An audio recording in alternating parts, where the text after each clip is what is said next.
In a gentle corner of the world, far away from noisy cities, there was a peaceful village where life moved slowly.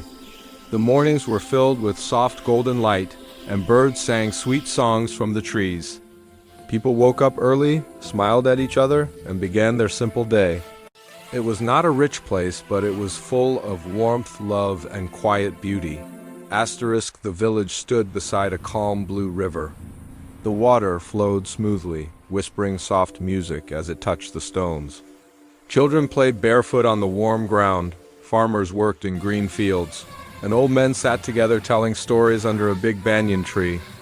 Every house was small, made of mud and straw, but each home had a heart full of kindness. In this village lived an old woman named Mira. She was gentle, small, and full of kindness. Her hair was silver like moonlight, and her smile made everyone feel safe. Mira lived alone, but she never complained. She believed that life was beautiful, even when it was hard. Every morning, she sat outside her tiny mud house with a cup of warm tea, watching the sunrise. She always whispered softly, "I can do anything if I believe in myself." Her words were simple, but her heart carried great strength. In the same village lived a young boy named Arun. Normally, he laughed loudly and ran around with his friends. But lately he walked slowly, with his head down and his eyes sad. He often sat alone under the big banyan tree, hugging his knees and looking at the ground. Arun had a gentle but heavy sadness in his heart. He could not read well in school. The letters confused him, danced in front of his eyes, and he felt lost. No matter how hard he tried, the words refused to stay still. Every day he thought, "Maybe I am not good enough. Maybe I will never learn." His small heart felt scared and ashamed. One evening, Mira saw Arun sitting alone, wiping his tears quietly. She walked to him with slow steps and sat beside him. "Arun," she asked softly, "why are you hiding your sunshine?" Arun's voice trembled. I cannot read. The letters run away. Everyone else learns fast. I feel useless." Mira gently held his hand and smiled. "Let me tell you a small story," she said.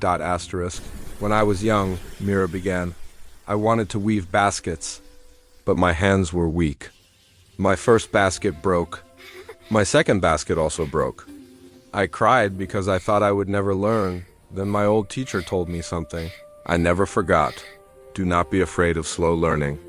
Be afraid only of giving up, so I tried again every day. My hands shook, the sticks fell, but I did not stop. One day, without even knowing, I made a strong basket.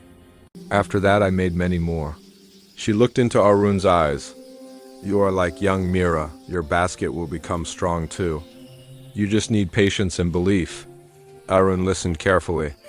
Mira's words felt like warm light entering his heart. The next morning, Arun woke up with new hope. "I will try again," he whispered. "Slowly, gently, but I will try." At school, he sat in the front. The letters still danced, but he didn't feel scared anymore. Whenever he made a mistake, he said quietly, "It's okay. I am learning." At home, he practiced a little every day. Some days were very hard. Tears filled his eyes, but he remembered Mira's basket story. He wiped his tears and continued. Little by little, the letters stopped running away. They began to sit still. Slowly, they became words. Arun started reading small sentences with a soft smile. Weeks passed. One afternoon in school, the teacher asked someone to read a whole page. Arun raised his hand. Everyone looked at him with surprise. His voice was shaky, but brave. He read the entire page slowly but correctly. The class clapped. His teacher smiled proudly. Arun felt a warm joy inside him, a joy he had never felt before. That evening he ran to Mira's house, breathing fast with excitement. "Mira, I did it! I can read a whole page." Mira's eyes filled with happy tears. "See, my child," she said softly, "when you believe in yourself, your path becomes full of light." The whole village heard about Arun's effort and felt inspired. People who had small worries in their hearts began to believe they could overcome them too. Believe in yourself. Even when the road feels long.